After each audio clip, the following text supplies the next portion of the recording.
Don't forget, you can reach the latest episode of Potomac Watch anytime. Just ask your smart speaker, play the Opinion Potomac Watch podcast. From the opinion pages of the Wall Street Journal, this is Potomac Watch.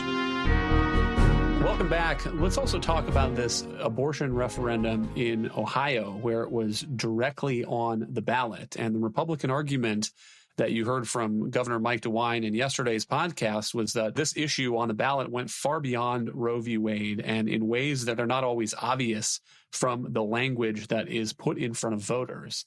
But that argument did not succeed. According to the latest tallies, the establishment of a constitutional right to abortion in Ohio is passed by about 57% of the vote yes, and 43.5% no. And so not even a squeaker. There's some analysis saying that there are 18 counties that voted for Trump in the 2020 election and also voted to approve this abortion rights amendment. And we had a similar dynamic, I think, playing out in Pennsylvania, where there were judicial races on the ballot, 4 statewide judicial races. All of them were won by Republicans, including a seat on the Pennsylvania Supreme Court won by Democratic candidate Daniel McCaffery. And the latest tallies there are 53% to 47%. So a 6-point spread in a low-profile statewide race in Pennsylvania and an off year does not bode well, I think, for Republican prospects in the 2024 election. And Kate, it does suggest to me that there are voters in these states who are hearing the Republican arguments on abortion, the one that Governor Glenn Youngkin made, for example, saying that we want a restriction at 15 weeks and we will not go any further. But they are not quite trusting Republicans on that issue.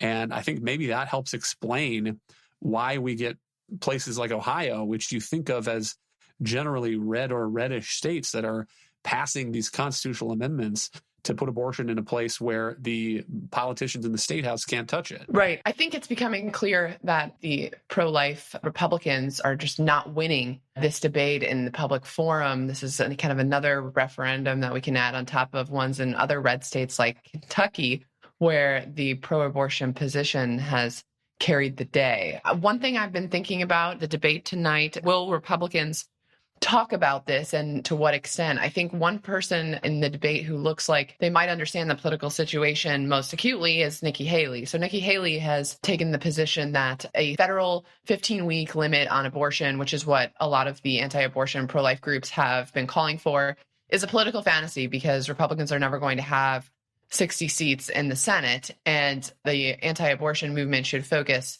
on victories at the grassroots level without getting into this larger national political debate while it's still a live political issue in the states. That, to me, looks closer to where most suburban or independent voters might be and could be helpful in trying to neutralize the issue. The other thing I'd say, as Democrats are now tempted to feel this air of invincibility, is I would not necessarily assume that you can extrapolate some of these results to what will happen for the president next year as he runs for re-election. I mean, one reality as we are cruising toward a rematch between Biden and Trump is that, yes, Trump appointed the Supreme Court justices that overturned Roe v. Wade, and he does have credibility with pro-life voters. But he's also said that 6-week abortion bans are terrible. He's shown a willingness to cashier the issue whenever it will give him some kind of political advantage. So I would expect that to happen again, and it shouldn't be obvious that Biden will prevail against Trump on the abortion issue when it's not really one of Trump's animating causes.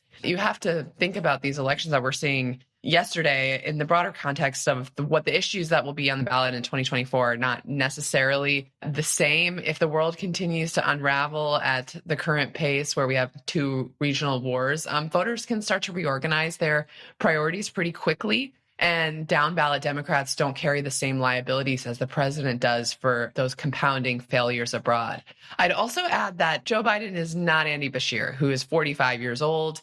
He does not have a 40% approval rating like the president does.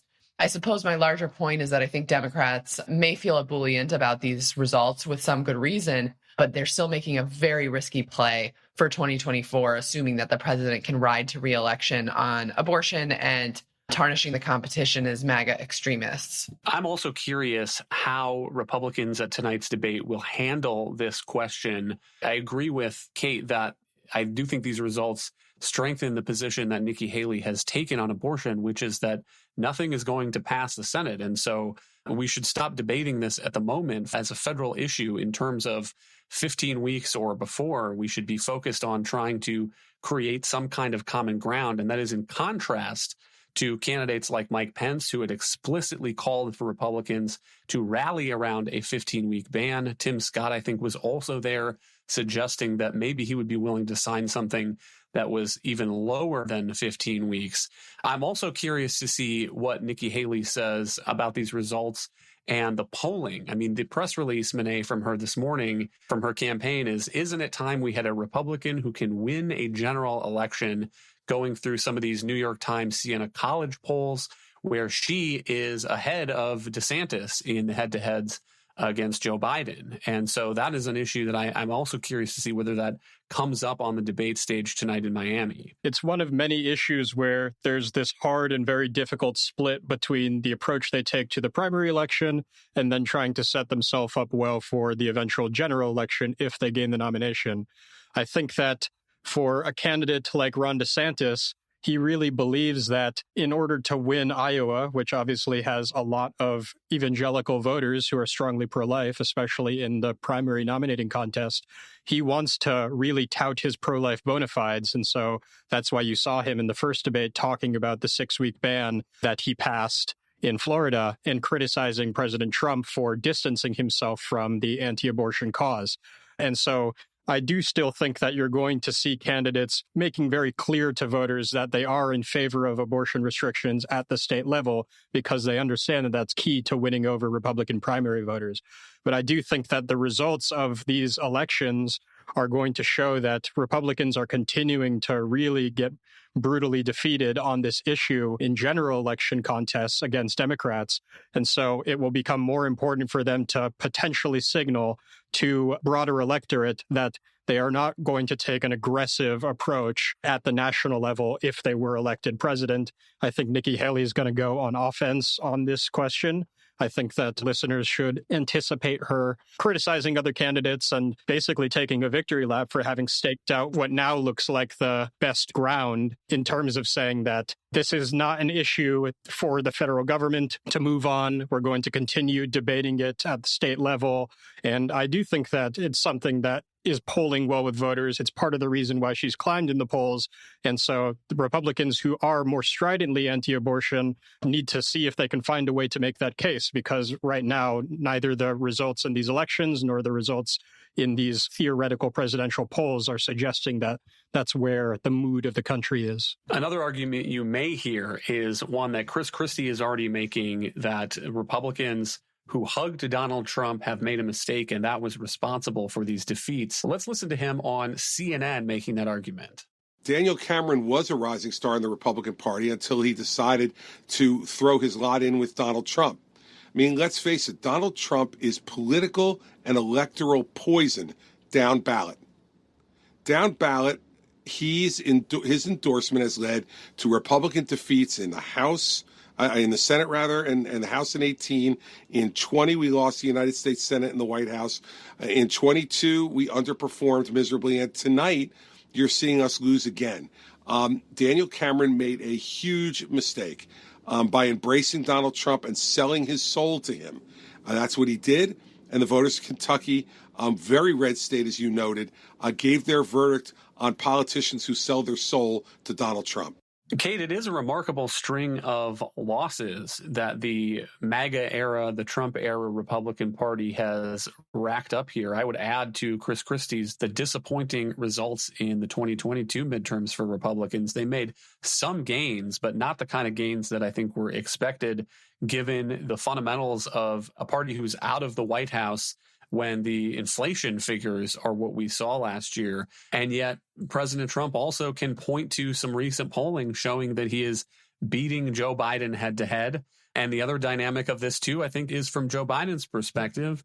You had Democrats who were worried about that polling in recent days, but now looking at these results and thinking that the president's low approval ratings are not as big of a drag on the party in some of these states as you might expect. And so it seems to me, Kate, that we are still barreling toward the potential here for a Trump-Biden rematch. And I guess we will see which of these guys proves the most unpopular in the end. Right. It's shaping up to be a contest for most unpopular person in America, where someone will come in second place. This is unfortunate because in either party, you have a real opportunity for the party to put up someone else and really break open the field and the potential for their party to win. If Biden, for instance, were not to run again, or if Trump were to take himself out of the running again, I don't expect that to happen. But still, there is just a potential for generic Republican tends to do much better than Trump. Generic Democrat tends to do much better than Biden. There really is a potential for someone else to do better